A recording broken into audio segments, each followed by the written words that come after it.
దేవుని వాక్యంలోకి వెళ్దామండి. హగ్గై రాసిన గ్రంథము 2వ అధ్యాయం 4వ వచనం నుండి 2వ అధ్యాయం 4వ వచనం నుండి.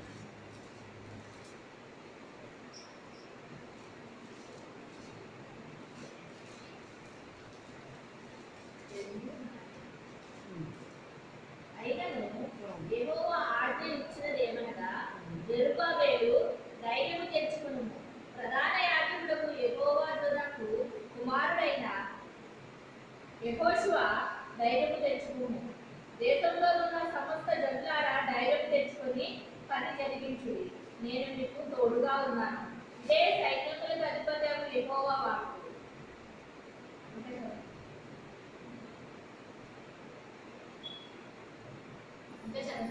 మీరు ఐగుప్తు దేశంలో నుండి వచ్చినప్పుడు నేను మీతో చేసిన నిబంధన జ్ఞాపకం చేసుకున్నది.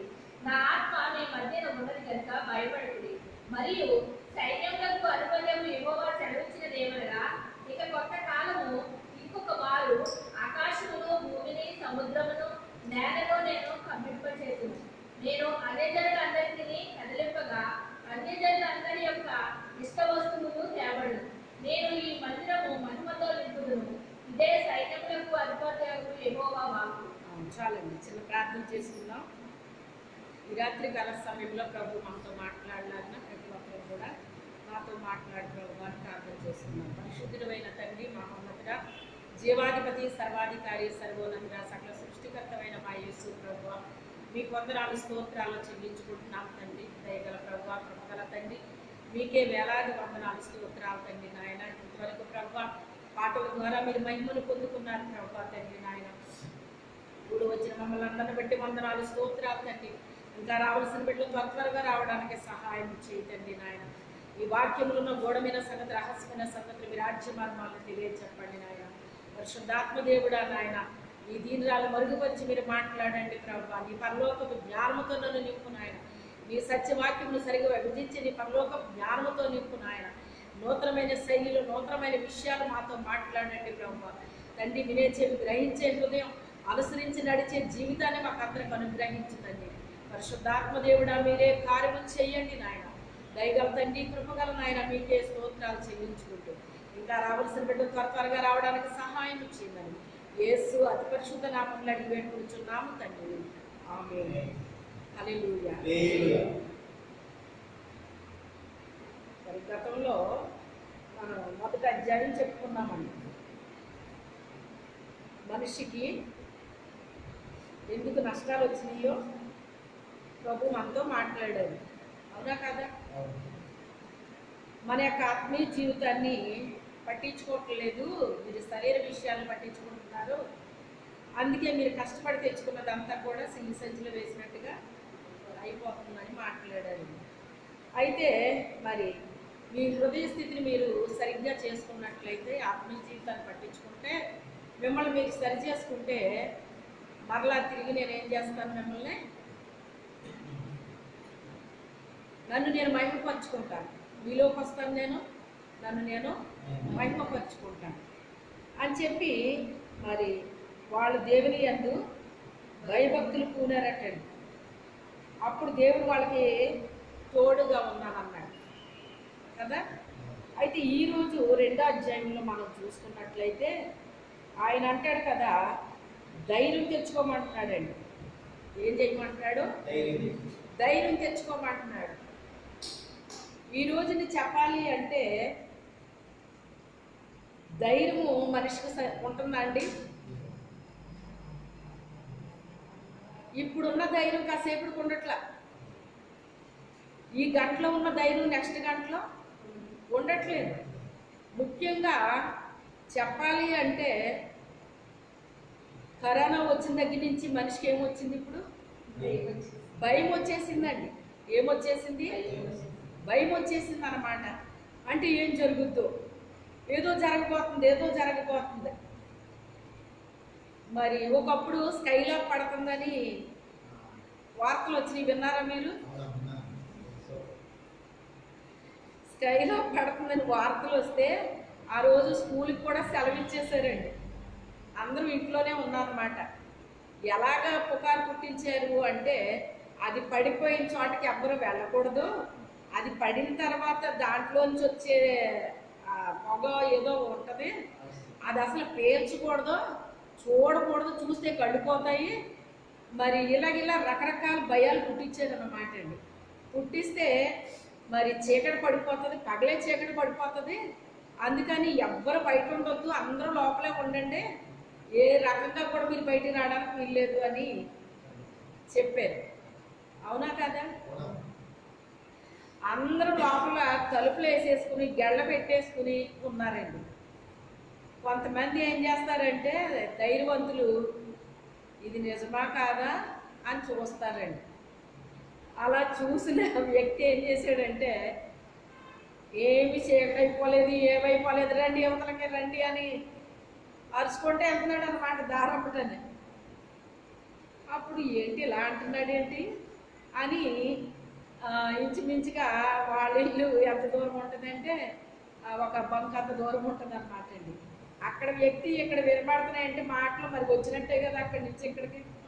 ఇళ్లలో ఉన్నవాళ్ళు వినబడతాయి కదండి. ఇదేంటి ఇలా అంటున్నాడు ఏంటి అని చెప్పేసి బయటకు వచ్చేసరికి ఏమీ లేదు, ఏమీ లేదు. దేవుని కృప వల్ల దేవుడి బిడ్డలు ఎప్పుడు ప్రార్థన చేస్తారు కనుక అది వెళ్ళి ఎక్కడ పడ్డదన్నారండి. ఏదో మరి చిన్నోళ్ళమైనా ఏం చేస్తాం, ప్రార్థన చేస్తాం కదా. చిన్ని ప్రార్థన కూడా దేవుడు ఏం చేస్తాడు, వింటాడు. పెద్దోడు ప్రార్థన వింటాడు, చిన్ని బిడ్డల ప్రార్థన కూడా వింటాడు అన్నమాట అండి. అది అది పడిపోతే చచ్చిపోతామేమో అని మంచాల మీద పడుకున్న వాళ్ళు కూడా అంటండి కింద పడిపోయి చచ్చిపోయారటండి. భయానికి, దేనికి? భయానికి అన్నమాట అండి. భయం అనేటువంటిది చిన్న విషయం కాదండి, తెలుసా మీకు?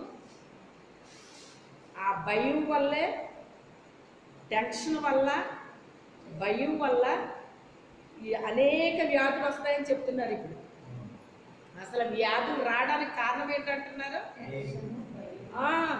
అది ఆ ధైర్యం ఉండాలంటండి మనిషికి. జబ్బున్న మనిషి అయినా సరే ఏం చేయాలంటే ధైర్యంగా ఉండాలంటండి. ఏం చేయాలి? ధైర్యంగా ఉంటేనంట ఆ జబ్బు కూడా పోతుందటండి. దానికి అంటే దీన్ని బట్టి ఏమర్థమవుతుందంటే దాన్ని మనం పూజించినట్టు అవుతుందేమో అండి. మరి ఇంకా మనం పెద్దగా చెప్పుకోం కానండి. కొంతమంది ఉంటారు, నాకు షుగర్ అండి, నాకు బీపీ అండి, అది తింటాక లేదండి, నాకు ఇది తింటాక లేదండి. ఇంక అస్తమాట అదే పాట, అస్తమాట అదే పాట. అంటే వీళ్ళు ఎవరిని మహిమపరుస్తున్నారు? దేవుణ్ణి మహిమపరచరు కానీ వచ్చిన వ్యాధిని మహిమపరుస్తారండి. లేకపోతే ఇంకో దాన్ని మహిమపరుస్తారు, ఇంకో దాన్ని మహిమపరుస్తారు. అదేదో దేవుని మహిమపరిస్తే ఎంత బాగుండు. ఆ కరోనా వచ్చినప్పుడు కూడా ఇలాగే అయిపోయారండి ప్రజలు. అయిపోయినప్పుడు మన బిడ్డలతో అన్నాను అన్నమాట, సంఘ బిడ్డలతో.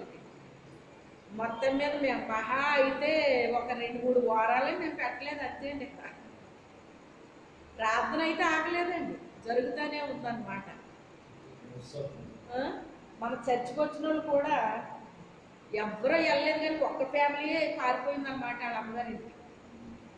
పారిపోయేటాడికి ఇలాగండి మన వాళ్ళు ఇలాగ వెళ్ళిపోరండి పలానా వాళ్ళు అని చెప్పారు. అది కరోనా అనేటువంటిది ఎంత ఉంటుంది చెప్పండి. అది అసలు సూక్ష్మ జీవులాగా చిన్నది ఉంటుందండి. అది ఏమన్నా పురుగు ఉంటుందా కనబడడానికి? మాస్కులు పెట్టుకుని శానిటైజర్లు రాసుకుని ఎంత హడావుడి చేసేవారంటే ఈ రాసుకున్నది కూడా నోట్లోకి వెళ్తే ఇదో జబ్బు వస్తుందండి. మళ్ళీ ఆ చేతులు కడుక్కుని తినాలి, ఆ చేతులు సరిగ్గా కడుక్కోకపోతే ఈ నోట్లోకి వెళ్తే ఇదో జబ్బు, చేతులు ఉంటాయి అదో జబ్బు. ఒక్క రకం కాదన్నమాట అండి. ఏది ఏమైనప్పటికైనా ఇదేంటి ఇలా పారిపోయారా వీళ్ళు, ఏ అక్కడికి వెళ్దాది, మొత్తం చుట్టేసిందా లేదండి? చుట్టేసింది కదా. ఆటో ఎక్కాలంటే భయం, బస్సు ఎక్కాలంటే భయం, డిస్టెన్స్ మెయింటైన్ చేయడం. ఈ రకంగా అయిపోయారన్నమాట అండి. ఎందుకో దేవుడికి భయపడాలి కానీ ఈ కనపడని జీవికి ఎంత భయపడిపోతున్నారు ఏంటి ప్రజలు? ఎంత భయం! దేవుడంటే భయపడితే ఎంత బాగుంది అసలనే అని అప్పుడు శుభ్రంగా దులిపేసాను అనమాట. ఒక వారం దులిపేసి, మీకు కంటికి కనపడుతుంది అది ఏమన్నా ఎట్నుంచి వెళ్తుందో మీకు ఏమన్నా కనపడుతుందా? మీరు ఎంతసేపు అని మీరు దాన్ని చూడగలరు? ఏమైనా బోతద్దాలు ఎక్కువ తిరుగుతారటండి అని. దేవుని యొక్క కృప లేనిదే, ఆయన కాపుదల లేనిదే మనం ఏమైనా చేయగలమండి? అక్కడి నుంచి అలా తప్పిస్తాడండి. మరణపు అంచుల వరకు వెళ్తామండి, క్షణంలో తప్పిస్తాడు ఆయన. మరణము తప్పించుట ఆయన వశం, ఆయన వశం అండి. మనకు మనం కాపాడేసుకున్నాము, లేదా నా వల్ల ఇది జరిగిపోయింది అనడానికి ఎవ్వరం కూడా సరిపోమండి, ఎవ్వరూ సరిపోం. అలాగే దానికి భయపడుతున్నారు, దీనికి భయపడుతున్నారు, కానీ దేవునికి భయపడి ఉంటే ఎంత బాగుండేది. అది అసలు ధైర్యం తెచ్చుకోండి. ఏమంటున్నాడు ఆయన? భయపడొద్దు భయపడొద్దు అని అంట ఎప్పుడు చెప్తాను ఉంటాడటండి ఆయన, ప్రతి దినం చెప్తాను ఉంటాడట. అయితే ఇక్కడ మనిషికి ధైర్యం లేదు. ఒక పని చేయాలంటే ఏముండాలి? కొన్ని పనులకి ధైర్యం ఉండాలండి. కొన్ని మాటలు మాట్లాడాలంటే ధైర్యం ఉండాలండి. అవునా కాదా? ఈ రోజుని అంటే ఇంత క్రితమే అసలు చిన్న వయసులో చుట్టాలు వస్తే వాళ్ళతో మాట్లాడటం రాదండి నాకు. వాళ్ళు ఏదన్నా అడిగితే పాప బాగున్నావా అమ్మ అంటే బాగున్నానని చెప్పేసి వాళ్ళు వస్తుంటేనే చూసి ఇంట్లోకి వెళ్ళిపోయి తలుపు వెనకాల దాక్కునేదాన్ని. ఏది పాపేది అంటే ఇక్కడే ఉండాలి, ఎక్కడికి వెళ్ళింది అంటే ఎక్కడ ఉన్నాను నేను? ఇప్పుడు ఎక్కడ తీసుకొచ్చాడు దేవుడు? ఏమైపోయింది ఇప్పుడు ఈ భయం? నేను నమ్మిన దేవుడు నన్ను ఏం చేశాడు? ఇప్పుడు వేల మధ్య నిలబడే అంత ధైర్యంతో నింపాడండి. ఆయన అభిషేకించాడు మొదట. ఏం చేశాడు ఆయన? అభిషేకించాడు మొదట. అభిషేకం ఎలా వచ్చింది? ఒక పిచ్చి పట్టిన మనిషిలాగా దేవుడికి నా హృదయంలో స్థానం ఇచ్చేసా. స్థానం ఇచ్చేసిన తర్వాత ఏం చేశాను? శ్రద్ధగా ఆయన మాటలు వినడం మొదలుపెట్టాను. వెంటనే కాదు, అది హృదయంలో భద్రం చేసేసుకున్నాను. భద్రం చేసుకోవడమే కాదు, దాన్ని ధ్యానించడం మొదలుపెట్టాను, ఇతరులతో చెప్పడం మొదలుపెట్టాను. ఎన్ని జరుగుతున్నాయో చూసారా? దేవుణ్ణి మనం ప్రేమిస్తే దేవుని మాట మన హృదయంలో ఏమైపోద్ది? నిలబడిపోద్దండి. నా యందు మీరు, మీ యందు నా మాటలు నిలిచింది నేడలా మీకు ఏది ఇష్టం అడగండి, అది మీకు అనుగ్రహించేస్తానన్నాడు దేవుడు. ఎప్పుడైతే దేవుని ప్రేమించామో, దేవుని మాటలు ప్రేమించామో, అవి ఎక్కడ పెట్టేసుకుంటాం? మనిషికి అన్ని భద్రం చేసుకోవడం వస్తుంది కానీ దేవుని వాక్యాన్ని భద్రం చేసుకోవటం రాదు. ఈ చెవుని వింటారు, ఈ చెవుని వదిలేస్తారండి. ఏం చెప్పారండి అమ్మగారు అంటే? చాలా బాగా చెప్పారండి, చాలా బాగా చెప్పారండి వాక్యం. అది ఏం చెప్పారు? చెప్పలేరు. కారణం ఏంటి? ఇప్పుడు నీ ఇంట్లో విషయాలు గమనించండి. మన ఇంట్లో విషయాలు మనం మర్చిపోతున్నామా? భర్త భార్యలు మాట్లాడుకున్న విషయాలు మర్చిపోతున్నారా? బిడ్డలతో మాట్లాడిన విషయాలు మర్చిపోతున్నారా? విచిత్రం ఏంటో చెప్పనా? నాకు వేరే విషయాలు ఏవి గుర్తుండే కాదు, దేవుడి విషయాలే గుర్తుంది. ఎప్పటికే చిన్న వయసులోది మీకు ఇప్పుడు జరిగినట్టు చెప్పగలుగుతున్నానంటే ఎందుకు చెప్పగలుగుతున్నాను? మీకు అనిపిస్తుందా? ఎప్పుడో చిన్నప్పుడు జరిగిన విషయం ఇప్పుడు చెప్తాను నేను. ఎందుకు చెప్తున్నాను? అంత క్లారిటీగా ఎలా చెప్పగలుగుతున్నాను నేను? ఆయన మాటలకి చెవి యొగ్గాను. కుమారి ఆలకించి ఆలోచించి చెవి యొగ్గుము, ఇతడు నీ ప్రభువు, ఇతడు నీ రాజు. ఆయన నిన్ను కోరుకున్నాడు. అందరినీ కోరుకుంటాడండి దేవుడు. సమూయేలుని ఏమన్నాడు ఆయన? టెంపరీగా ఒక అతన్ని రాజుగా పెట్టాడు. ఇప్పుడు అతనేమో నేను చెప్పింది చెయ్యాలి అతను అని చెప్తే దేవుడు చెప్పింది మానేసి ప్రజలు చెప్పింది చేస్తాడు. నేను చెప్పింది చేయనోడు నాకెందుకు ఇంకా అడొద్దు నాకు అన్నాడు ఆయన. అని ఆయన వెతుక్కున్నాడటండి. నేను చెప్పింది చేసేది ఎవడైనా ఉన్నాడా అని వెతుక్కున్నాడట. వెతుక్కుంటే ఒకడు దొరికాడట. ఎవరు అతను? దావీదు. అయితే అక్కడ పంపించాడు. అక్కడ మాట్లాడే మాట ఏంటంటే దావీదుని కనుగొన్నాను నేను అంటున్నాడు. అక్కడ యెషయి కుమారుల్లో యెషయికి 7 మంది కుమారులు ఉపయోగకరమైన కుమారులే. పనికిరానోడు ఎవడో? దావీదు. మనకి చాలా మంది సాక్ష్యాలు చెప్తారండి. వాళ్ళందరూ చెప్పేది ఏంటంటే నన్ను మా ఇంట్లో ఒక వేస్ట్ కార్డులా చూసేవారని చెప్తూ ఉంటారు కొంతమంది. మీరు విన్నారో లేదో కానీ సువార్తరాజు గారు తెలుసు కదా మీకు అందరికీ. ఇంట్లో ఉన్న ఏ కొడుకులకి పని చెప్పేవారు కదటండి. పెద్దోడు పట్టుకుని పెద్దోడు అనేవారంట, రెండో వాడిని పట్టుకుని రెండో వాడు అనేవారంట, అమ్మాయిని పట్టుకుని ఆడపిల్ల ఆ అమ్మాయికి ఏం చెప్తామనేవారంట, ఒరే చిన్నోడు నువ్వు ఇలా రారా అనేవారంట. వెళ్ళేసరికి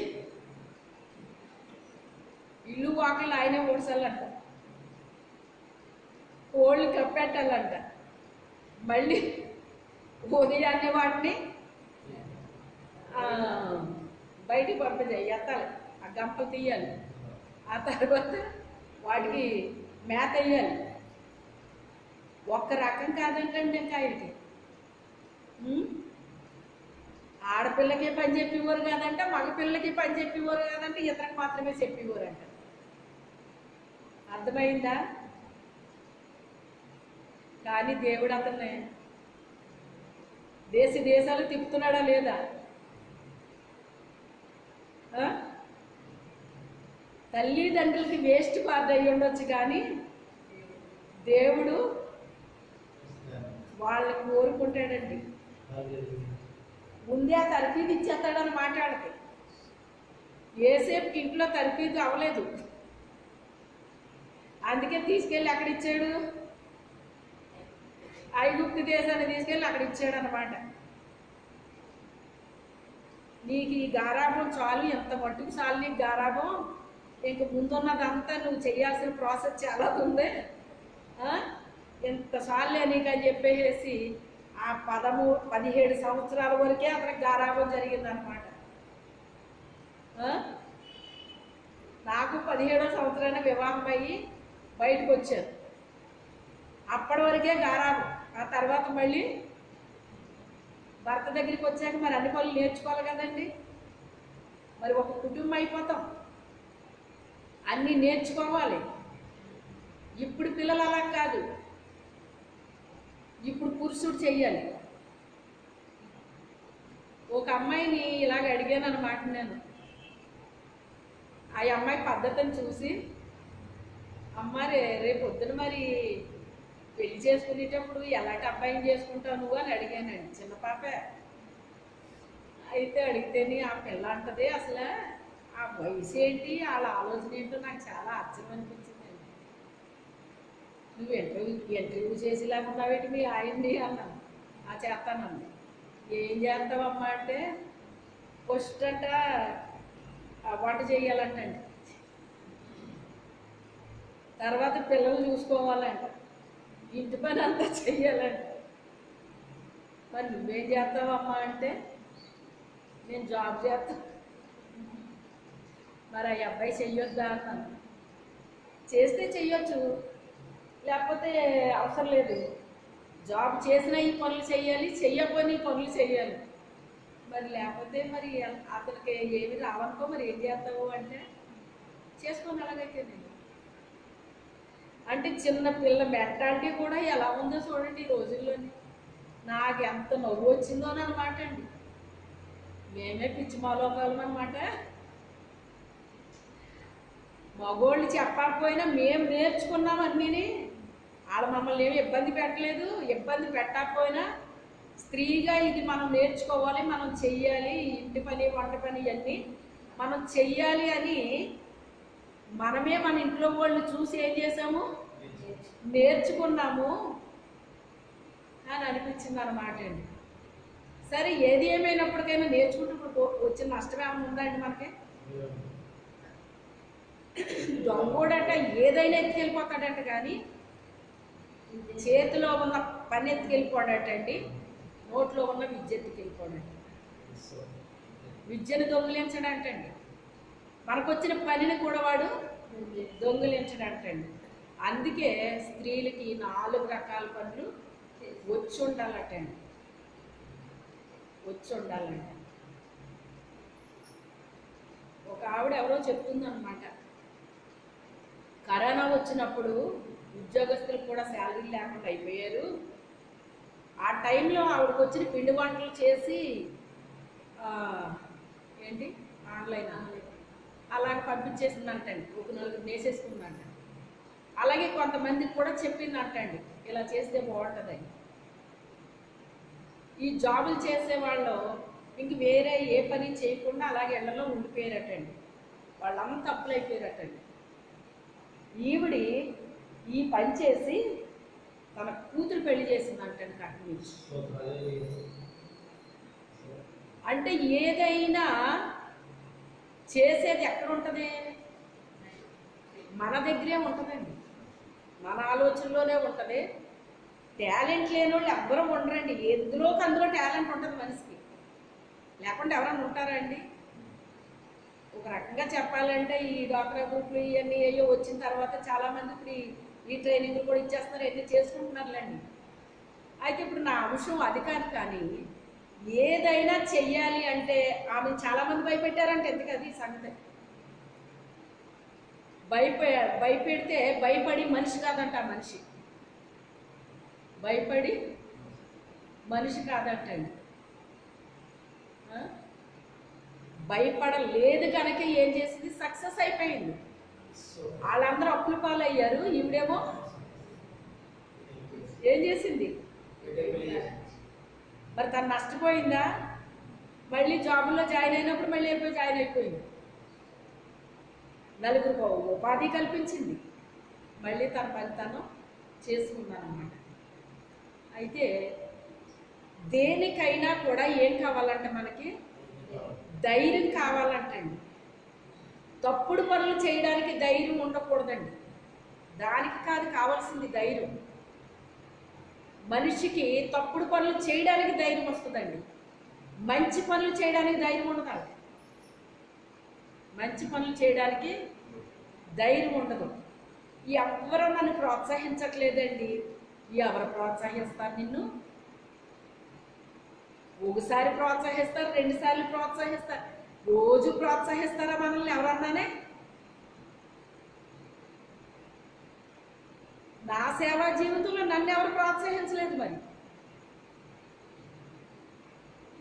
ఒకటి తెలుసా మీకు, ప్రోత్సహించకుండా ఉన్నప్పుడే మనం రాటు తేల్తామండి, అవునా కాదా? ఆ తగిలే దెబ్బలకి ఏమైపోద్ది, దెబ్బలు తిని తిని తిని ఏమైపోతుందండి, ఇంకా ఇక దెబ్బ అంటే భయం ఉంటుందా? ఉండదు. ఇంకా నొప్పి ఉండదు. మాటల నొప్పి నీకు తగులకుండా చేస్తానంటాడండి దేవుడు. మాటల నొప్పి నీకు తగలకుండా చేస్తానండి. అంటే కొన్ని మాటలు కూడా మనకు నొప్పిని పుట్టిస్తాయి, పుట్టించవా? పుట్టిస్తాయండి. ఇంత మాట అనేసరేంటండి, ఇంత మాట అనేసరేంటండి, కానీ ఆ మాట కూడా అనిపించుకునే స్థితి మన దగ్గర ఉండాలి. అర్థమైందా? అది కూడా మనకు ఒక ధైర్యము, ఒక బలమునండి. అది నాది ఎవరితో మాట అనిపించుకోకూడదు, అది నా మనస్తత్వం. ఏదైతే నేను అనుకున్నానో ఇక్కడికి వచ్చాక దానికి వ్యతిరేకమైపోయింది. దానికి వ్యతిరేకమైపోయి నొప్పి బాధ, నొప్పి బాధ, ఎంత బాధపడిపోయేదాను. ఏంటి మాటలేంటి బాబోయ్, ఏంటి ఇలా మాట్లాడుతున్నారు ఏంటి అసలు అని కొన్ని మాటలు బాధ కనిపిస్తే, కొన్ని మాటలు చిరాకు వస్తాయండి. అసలు ఇలాంటి కూడా ఇలా వీళ్ళకి మూడు ఎలా వస్తుంది ఇలా మాట్లాడడానికి? వీళ్ళు కూడా ఇలాంటి మాటలు మాట్లాడతారా? ఇలాగ ఎన్నో రకాలు అన్నమాట అండి. ఇప్పుడు దేవుడు ఏం చేశాడు? ఇరుకులేని విశాల స్థలానికి నిన్ను తీసుకెళ్ళిపోతానన్నాడు, తీసుకొచ్చి పెట్టాడు. ఇప్పుడు ఏమన్నా మాటలు నొప్పి తగులుతుందా? మాటలు నొప్పి తగలట్లేదు, తగిలినా నాకు పట్టింపు లేదు. బాగుంది కదా? మనం బాధపడితేనే నొప్పి అనిపిస్తుంది. బాధపడలేదు అంటే దాన్ని జయించామని లెక్క. జయించాలండి, మాటలను జయించాలి. చూడండి, ఏలియా మీద యెజబెలు అబద్ధపు సాక్ష్యాలు పలకడానికి మనుషులు పెట్టిందా లేదా? ఆయన ఎలాంటి దైవజనుడు అండి ఆయన? కానీ సాతాను ఏం చేస్తుంది? మన మీద అబద్ధపు మాటలు, చెడ్డ మాటలు పలికే వారిని ఏర్పాటు చేస్తుందండి. తెలుసా? మంచి దైవజనులు అనుకున్న వాళ్ళకు కూడా అలాంటి మాటలు మాట్లాడితే ఆశ్చర్యం అనిపించేదండి నాకు. వీళ్ళు మారు మనసు పొందుకున్న వాళ్ళు కదా, వీళ్ళు రక్షించబడ్డ వాళ్ళు కదా, వీళ్ళు ఎందుకు ఇలా మాట్లాడుతున్నారు? అలాంటి మాటలు మాట్లాడకూడదని వీళ్ళకి తెలీదా? వీళ్ళ మనస్సాక్షి పనిచేయదా? మన మనస్సాక్షి పనిచేస్తే అండి, నువ్వు మాట్లాడేది తప్పు అని చెప్పుద్దండి మన మనస్సాక్షి. మన మనస్సాక్షి మనల్నే గద్దిస్తుందండి. నువ్వు అలా మాట్లాడకూడదు, నీది తప్పు తప్పు తప్పు అని చెప్పుద్దండి. కొంతమంది కంట మనస్సాక్షి చెప్తుంటే ఆ ఏం కాదని పట్టించుకోరటండి. అది చెప్పి చెప్పి చెప్పి ఏమైపోద్దంటే అది వాత వేయబడిపోద్దంటండి. దానికి వాత అంటే ఏంటి తెలుసా మీకు? చిన్నప్పుడు ఏమనివ్వరు? నీకు వాతలేసేస్తాను ఉండు అనివ్వరు. అనివ్వరా? అట్ల పొల పొయ్యిలో పెట్టేసి నీకు వాత వేసేస్తాను, చెప్పిన మాట ఎక్కలేదని అనివ్వరా లేదా? కొంతమంది కోపిష్టి తల్లులు వేసేసి ఇవ్వరంట కూడా. నన్ను మా ఊళ్ళో ఒక అమ్మాయి అలాగే వేసేసిందంటండి. ఆ పిల్లలు చెప్పిన మాట పెట్టలేదని ఇలా చేశాను అని చెప్పింది. అప్పుడు క్లాస్ ఇచ్చాను అన్నమాట. నువ్వు కొట్టాలంటూ దెబ్బ కొట్టమ్మా, అది కూడా చురుక్కుమని తగిలేటట్టు కొట్టు, ఎముకలు ఇంగిపోయేటట్టు కొట్టకో, మళ్ళీ హాస్పిటల్కి తిరగాలి, 3 డబ్బులు వచ్చి పెట్టాలి. మరి ఏం చేయను, ప్రాణం విసిగిపోతుంది అన్నదన్నమాట. పోనీ నువ్వు వాత వేసావు రైతే, అది మాడడానికి మళ్ళీ ఎన్ని రోజులు పెట్టేసిందండి. ఆడు బాధపడ్డాడు, ఈ పిల్ల బాధపడింది. ఎంత బాధ అండి అది. అందరం ఒకలాగా ఉంటే ఇంక చెప్పుకునేది దేనికి?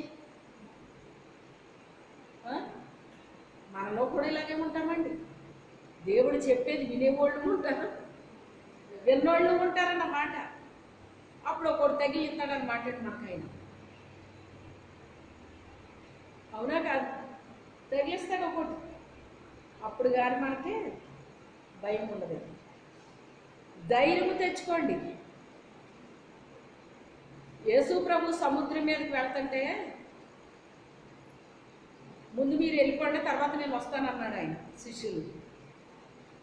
మీటింగ్ అయిపోయింది. 5 రొట్టెలు 2 చేపలు పంచిపెట్టేశారు. మిగిలినవి అవి పోగు చేయమన్నాడు ఆయన. 12 గంటలు వచ్చినాయి. అది నిన్న చదువుతుంటే మళ్ళీ నిన్న మొన్న గారు చదువుతున్నాను, నా డైలీ చదువుతూ ఉంటాను కదండి. అందులో ఒక మాట నాకు మళ్ళీ కొత్తగా అనిపించింది. నేను ఎప్పుడు చెప్తూ ఉంటాను మీకు అది ఆ మొక్కలో నష్టపోకూడదని ఏరమన్నాడటండి ఆయన, పోగు చేయమన్నాడట. అవి ఎందుకు నష్టము పోవాలి అని పోగు చేయమన్నాను అని చెప్తున్నాడండి ఆయన అందులో. అంటే ఆ మొక్కలు నష్టం అవ్వడం కూడా ఎవరికి ఇష్టం లేదు? దేవుడికి ఇష్టం లేదండి. మన ఇళ్ళల్లో కూడా అనేకమైన నష్టం అవ్వడం దేవుడికి ఇష్టం ఉండదండి, ఇష్టం ఉండదు.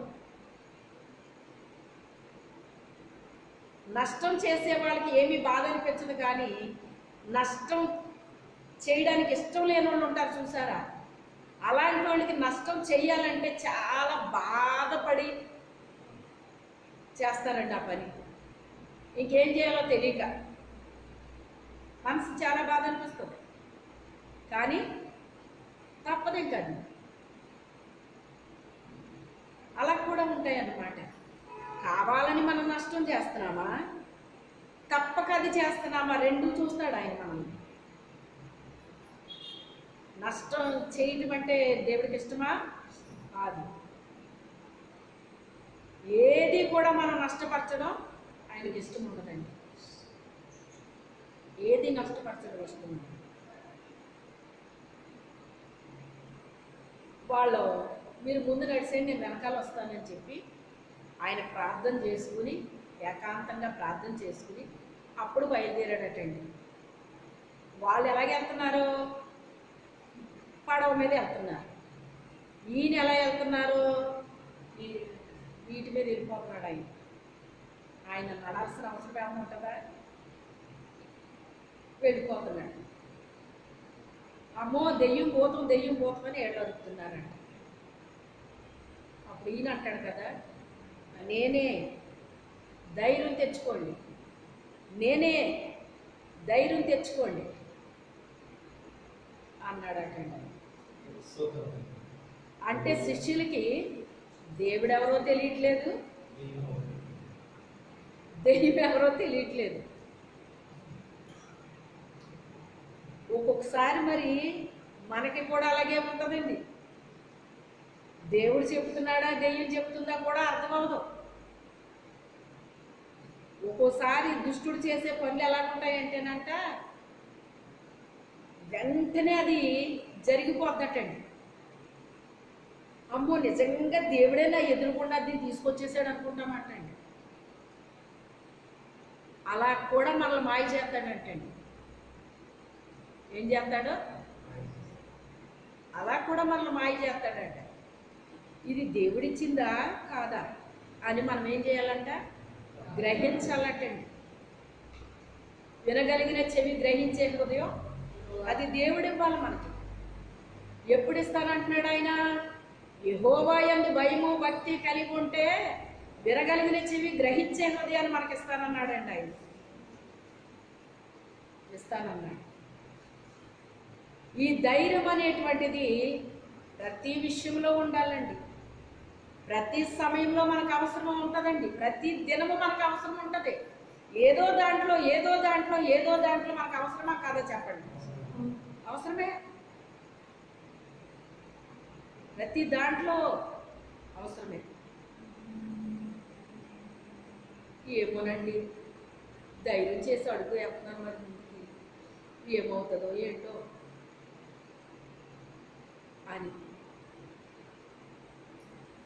అయితే మనల్ని కొంతమంది ప్రోత్సహిస్తారు, కొంతమంది దానికి లాగుతారు.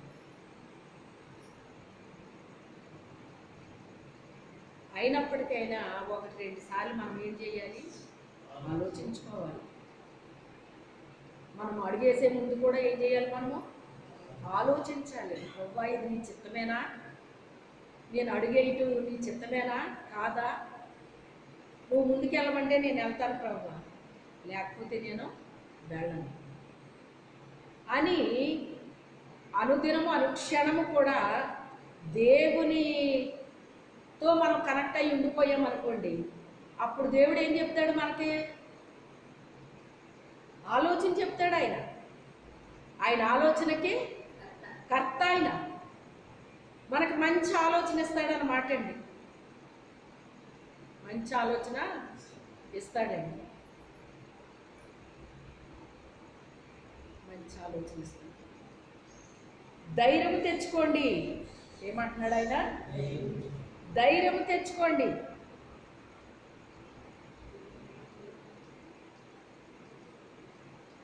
ప్రధాన యాజకుడకు యెహోజాదాకు కుమారుడైన యెహోషువ, ధైర్యము తెచ్చుకొమ్ము, దేశంలో ఉన్న సమస్త జనులారా ధైర్యము తెచ్చుకొని పని జరిగించుడి, నేను మీకు తోడుగా ఉన్నాను. అక్కడ యెహోషువతో చెప్తున్నాడు. రెండోది సమస్త జనులారా అని చెప్తున్నాడు.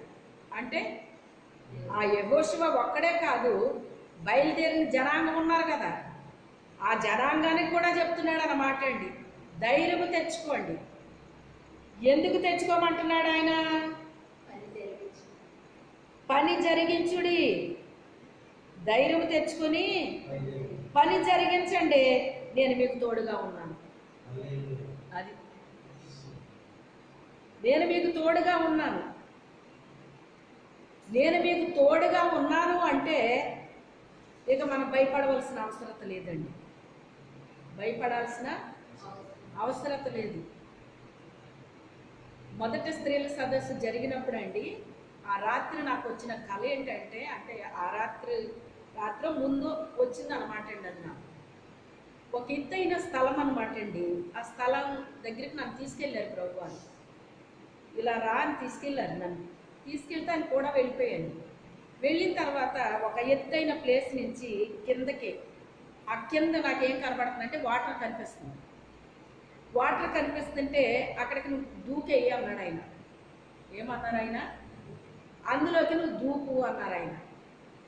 నాకెప్పుడు అలవాట్లేదు. ఎప్పుడు అలవాట్లేదంటే మన సొంత మీటింగ్స్ చేయలేదు కదా. నేను మీటింగ్స్కి పిలిస్తే వెళ్ళి వాక్యం చెప్పొచ్చాను, కానీ సొంత మీటింగ్ అదే ఫస్ట్ అనమాట నాకు చేయడం అనేటువంటిది. ఎప్పుడైతే దూకమన్నారు ఆయన, నేను ఆ పైనుంచి చూసేటప్పటికి పెద్ద ఎత్తుగా అనిపించలేదు నాకు. అది పెద్ద ఎత్తుగా అనిపించలేదు, దగ్గరగానే అనిపించినాయి ఆ వాటర్ నాకు. ఆయన దూకమన్నారు కదా, నేను దూకేశాను. దూకేసేటప్పటికి ఇప్పుడు నేను ఎంత ఎత్తులో నుంచి దూకాను ఇప్పుడు నాకు అర్థమవుతుంది. చాలా హైట్ అండి అది. అంత హైట్ నుంచి నేను అంత కిందకి దూకాల్సి వచ్చింది అనమాట. అయ్య బాబాయ్, ఇదేంటి ఇంతలో నేను ఇంత హైట్ నుంచి నేను దూకానా బాబాయ్, నాకు ఈత కూడా రాదు, ఇందులో ఎప్పుడు నేను ఈత కొట్టలేదు, నాకు రాదు ఇది, మరి అలవాట్లేదు కదా నాకు, రాదు ఇది, ఇప్పుడు నేనేమవుతాను ప్రభువా, నీవే నాకు సహాయం చెయ్యి అని నేను మళ్ళీ దేవుడు ప్రార్థిస్తున్నాను. అంతే నాకు వెలుగు వచ్చేసిందండి. ఇదే నాకు వచ్చిన కళ అన్నమాట. ఇప్పుడు దేనికి సంబంధించింది ఇది? నాకు ఆ మీటింగ్కి సంబంధించింది అన్నమాట. ఆయన దూకమన్నాడో దూకాను. మనుషులు అంచనా ఎంత చెప్పారండి నాకు? 150 మంది వరకు రావచ్చు, రాకపోవచ్చు అంటే రమారమి 700 మందిని లెక్క పెట్టారండి మొత్తం మీద. దగ్గర ఆ లూథరన్ పాస్టర్ గారు అయితే అప్పట్లో ఉన్న ఆవిడ, అసలు లూథరన్ చర్చిలో ఎంతమంది లేడీస్ రావడం అంటే నేను ఎప్పుడు చూడలేదమ్మా. ఎంతమంది లేడీస్ ఎలా గ్యాదర్ అయ్యారు. షారా గారు, మీరు ఎలా గ్యాదర్ చేశారు వీళ్ళు అందరినీ? ఇది నా వల్ల జరగలేదమ్మా, ప్రభు చేశారు, ఇంతే తెలుసు నాకు. నాకు తెలియదమ్మా, నాకేం తెలియదమ్మా, ప్రభువే చేశారు ఇది, ప్రభువే చేశారు ఇది, అంతే. ఆయనకే మహిమ.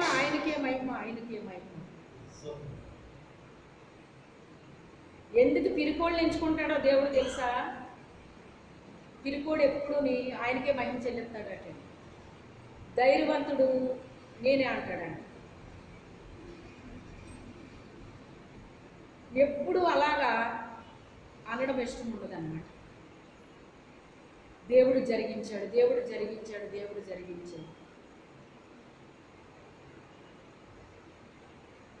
ఒక ఆయన వాక్యం చెప్పారండి. వాక్యం చెప్పి నీ పరిస్థితి కుప్పకూలిపోయినట్టు అయిపోయింది. ఒక అందమైన కుటుంబం మీది, చాలా హ్యాపీగా ఉండేవారు మీరు. కానీ ఉన్నట్టుండి ఆ అందమైన చెట్టుని ఎవరో వచ్చి నరికేశారు. దగ్గరున్న ఆయన ఆ కొమ్మలు నరికే, అవి నరికే, ఈ నరికే అని నరికించేశాడు ఆయన. ఇంకా అది మొత్తం కొమ్మలో నరికేశారు, అన్నీ నరికేశారు, ఆ చెట్టుని నరికేశారు, దాన్ని ముక్కలు చేసేసారు, రంపాలతో కోసేశారు. ఇలాగా అన్నీ చేసేటప్పటికి ఆ చెట్టు ఏడుస్తుంది, విలవిల్లాడిపోతుంది. అది అయ్యో నేను ఎంతో హ్యాపీగా ఉన్నాను, నా కుటుంబం ఎంతో హ్యాపీగా ఉంది, ఎంతో ఆనందంగా ఉండేవాళ్ళం, ఇదేంటి ఇలాగ అయిపోయింది ఏంటి మా పరిస్థితి అని ఆ చెట్టు ఏడుస్తుంది అంటండి. ఏడుస్తుంటే ఆయన ఏమీ కనికరం లేకుండా ఆయన ఏం చేశాడట, దాన్ని ఇలా చేసేయండి, అలా చేసేయండి, ఇలా చేసేయండి అని చెప్తున్నాడట.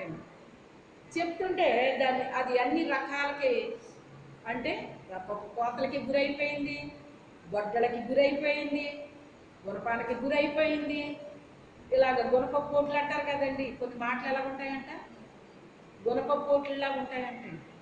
అన్నిటికీ గురైపోయిందటండి. అది గురైపోయిన తర్వాత ఇంకేం మిగిలింది దానికి? ఇంకేం మిగలలేదు, చెక్కల కింద కోయబడిపోయింది అంటండి. అన్నీ అయిపోయిన తర్వాత అప్పుడు వడ్రింగ్ వాడు దాన్ని ఒక అందమైన రథంగా తయారు చేసాడండి. ఒక అందమైన రథంగా తయారు చేసాడండి. అది చెట్టుగా ఉన్నటప్పుడు ఆ చెట్టు మీదకి పక్షులు వచ్చి కిలకిల ఉండేవి, దాని నీడనే ఉండేవి. ఇప్పుడు అది ఏమైందంట, ఆ రథం అంట రాజులు దాని మీద ప్రయాణం చేసేటట్టుగా సిద్ధపడిపోయిందంట. ఇప్పుడు రాజులతో కలిసి అది యుద్ధానికి వెళుతుంది. ఎక్కడ వెళ్తుంది అంటే ఇప్పుడు అది రాష్ట్రాలు దాటుతుంది అన్నాడు ఆయన. ఏమన్నారు? రాష్ట్రాలు దాటి రాజులతో కలిసి యుద్ధానికి వెళ్ళింది అన్నాడండి ఆయన. యుద్ధానికి వెళ్ళింది అది చెట్టుగా ఉన్నప్పుడు కేవలం పక్షులకి నివాసం ఉండడానికి మాత్రమే ఉపయోగపడింది. ఇప్పుడు ఎప్పుడైతే రథంగా మార్చబడిందో కుటుంబ పరిస్థితులన్నీ మారిపోయినాయి, అంతా దుఃఖకరంగా అయిపోయింది. కానీ అది మాత్రం ఏమైపోయింది, ఇప్పుడు రాజులతో యుద్ధాలకు వెళ్ళడానికి దాన్ని సిద్ధం చేసేసాడు ఆయన. వాళ్ళతో కలిసి ఇప్పుడు అది రాష్ట్రాల మీద యుద్ధాలకు బయలుదేరింది, రాజులతో కలిసి యుద్ధానికి బయలుదేరింది. ఇప్పుడు రాజైన యేసయ్యకి ఇప్పుడు అది ఏమవుతుంది, అది ఉపయోగపడుతుంది అన్నారు. అన్నప్పుడు ఆ వాక్యం నాకు ఎందుకో బాగా నాకు పనిచేసింది. ఆ వాక్యం నాకు నిజమే, మా పరిస్థితి అలాగే కదా అయిపోయింది. అటు పిల్లల పరిస్థితి చూసినా, ఇటు అయ్యగారేమో ఇలాగ అవ్వడం, ఇదంతా కూడా ఒక అందమైన కుటుంబంగా. నిజంగా లతాకు తెలుసండి మా ఫ్యామిలీ ఎలా ఉండేవాళ్ళమో. దేవుని యొక్క సంతోషము, ఆనందం మా హృదయంలో, గృహంలో మేము అనుభవించేవాళ్ళం. మా ఇంటికి వచ్చిన వాళ్ళు కూడా అనుభవించేవారు. వీటి దగ్గర ప్రశాంతంగా ఉంటుందండి, ఎంతసేపు అయినా కూర్చోవాలనిపిస్తుందండి, మీరు చెప్పే కోల్ది వినాలనిపిస్తుందండి. ఆ సన్నిధిని అనుభవించేవారు. ఒకసారి మా ఆత్మీయ తల్లి గారితో చెప్తే ఆవిడ అన్నారన్నమాట, దేవుని సన్నిధి మీతో ఉన్నది కనుక వచ్చిన వారు కూడా అనుభవిస్తున్నారమ్మా అన్నారు. హల్లెలూయా. ఎందుకంటే నా నోట, నా హృదయంలో ఎప్పుడు ఆయన్నే నేను తలపోసుకుంటూ ఉంటాను, దేవుని స్తుతించుకుంటూ ఉంటాను, దేవుని వాక్యాలు నేను ఆలోచిస్తూ ఉంటానండి. ఇంకా నేనేం చెయ్యాలి బాబా, ఏం చేయమంటావు, ఏం చేయమంటావు అని అదే అడుగుతూ ఉంటానండి ఎప్పుడు ప్రభుని. ఏదో చెయ్యాలి, నా పని ఎప్పుడు చెప్తావు నా పని, నేను చెయ్యాల్సింది ఎప్పుడు చెయ్యాలి. నేను అరాకొరాగా చేయకూడదు, చేసిన పని ఎలా చెయ్యాలి ఎప్పుడు మీకు చెప్తాను, కంప్లీట్గా చెయ్యాలి. ఏ పని అయినా సరే మనకి చెప్పబడిన పని ఏం చేయాలి? కంప్లీట్ చేయాలి. మనకి ఎవరైనా చేసినప్పుడు అది సగం సగం పనులు చేస్తే మనకేమనిపిస్తుంది? మరి దేవుడికి అలాగే అనిపిస్తుంది. సగం సగం పనులు చేయకూడదు, కంప్లీట్గా చేయాలి మన పని. దేవుడికి ఇష్టం అలాగా. అందుకే అలా అడుగుతాను నేను, ప్రభా నువ్వు చెప్పిన పని నేను అలా చేయకూడదు, కంప్లీట్గా చెయ్యాలి. నువ్వు చెప్పింది చెప్పినట్టుగా చెయ్యాలయ్యా. అటు కృప నాకు దయచేతండి. నువ్వు ఏ పని నాకు చెప్తున్నావు ఆ పనిని నేను కంప్లీట్ చెయ్యాలయ్యా. అది అసంపూర్ణంగా నేను చేయకూడదు, అసంపూర్ణంగా విడిచిపెట్టకూడదు. అలాగే ఇష్టం ఉండదండి నాకు. అది ఏ పనైనా కావచ్చు కానీ అసంపూర్ణంగా చేయడం ఇష్టం ఉండదండి. ఒక పని చేతిలోకి తీసుకున్నామంటే దాన్ని ఏం చేయాలి? మనం కంప్లీట్ చేసేయాలి. అక్కడే నీ టాలెంట్ ఉంటుంది. టాలెంట్ అందులో ఉంటుంది, అందులో నీకు నైపుణ్యత వచ్చేస్తుంది. అవునా కదా? చేసిన పని 10 సార్లు మనం చేస్తే ఎలా ఉంటుంది? అది చేసిన పని మళ్ళీ 50 సార్లు మనం చేస్తాం, 100 సార్లు చేస్తాం. అంతకంతకి ఏమవుతుంది మనకు ఆ పనిలోని కదా?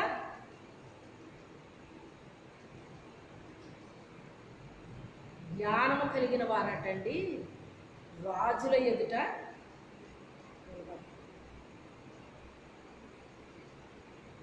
మరి ఎస్తేర్ని చూసి ఎందుకు అనుకున్నాడు ఆయన అలాగా? ఎంతమంది వచ్చి మాట్లాడారు కానీ ఎప్పుడు ఇలా అనిపించలేదు అని ఆమె వైపు అలా చూస్తున్నాడంటండి ఆయన. ఆమె మాటలు ఎలా ఉన్నాయంట? ఇంపుగా ఉన్నాయంటండి. ఇంపు అని